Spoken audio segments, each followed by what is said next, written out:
চট্টগ্রাম তামিম ইকবালের ঘরের মাঠে তামিম ইকবাল তার প্রথম ম্যাচটা ফরচুন বরিশালের হয়ে দারুণভাবে শুরু করলেন। দল জিতলো, নিজেও 50 করলেন, ম্যাচ সেরা হলেন, ছেলে আরহাম ইকবালের সামনে দারুণ এক ম্যাচ খেললেন। তবে এই সব কিছু ছাপিয়ে তামিম ইকবাল আলোচনায় মাঠের বাইরের বিভিন্ন কারণে, বিশেষ করে দুইটা কারণে। দ্বিতীয় কারণটায় আগে যাওয়া যাক। স্বাভাবিকভাবেই যিনি ম্যাচ সেরা হন তিনিই পুরস্কারটা নেন, যদি না সেই ক্রিকেটার ইনজুর্ড হন। তামিম ইকবালের জায়গায় তামিম ইকবালের ম্যাচ সেরার পুরস্কারটা নিয়েছেন নাজমুল হোসেন শান্ত। তামিম তো ইনজুর্ড ছিলেন না, তাহলে কেন শান্ত নিলেন? জানা গেছে তামিম ইকবাল অনেকক্ষণ ওই ম্যাচ প্রেজেন্টেশনের যে অনুষ্ঠানটা থাকে সেখানটায় দাঁড়িয়েছিলেন, বিসিবি সভাপতি ফারুক আহমেদের জন্য অপেক্ষা করছিলেন এবং যতটুকু জানা গেছে 20 মিনিটের মতো তামিম ওইখানে অপেক্ষা করছিলেন।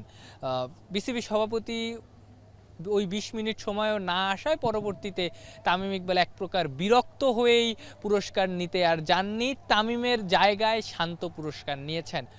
এটা নিয়ে প্রশ্ন তোলা যায়, বিসিবি সভাপতিকে দায় দেয়া যায়, আবার তামিম ইকবালকেও দায় দেয়া যায়। বিসিবি সভাপতির ক্ষেত্রে হয়তো একটা বেনিফিট অফ ডাউট দেওয়া যায়, খেলা যেহেতু একটু আগে শেষ হয়েছে, হয়তো তিনি এই কারণে ঠিক সময় মতো উপস্থিত হতে পারেননি।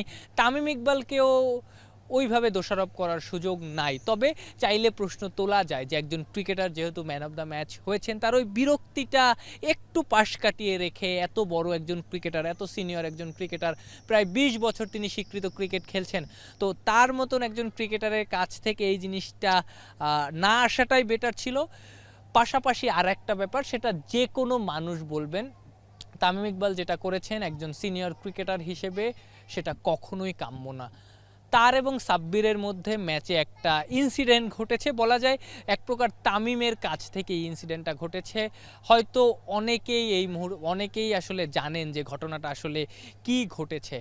এরপর থেকে সোশ্যাল মিডিয়ায় এটা নিয়ে বেশ আলোচনা শুরু হয়েছে, সোশ্যাল মিডিয়া বেশ গরমও আছে যে তামিমের মতন একজন ক্রিকেটার, তার মতো এত সিনিয়র একজন ক্রিকেটার, ন্যাশনাল টিমের এক্স ক্যাপ্টেন, জাতীয় দল থেকে যিনি কিনা রিসেন্টলি অবসর নিয়েছেন, সেই তামিম ইকবাল সাব্বির রহমানের সঙ্গে এই ইনসিডেন্টটা ঘটালেন, যেটা নিয়ে অনেকের মধ্যেই প্রশ্ন উঠতে শুরু করেছে, তামিম এটা আসলে পারেন কিনা।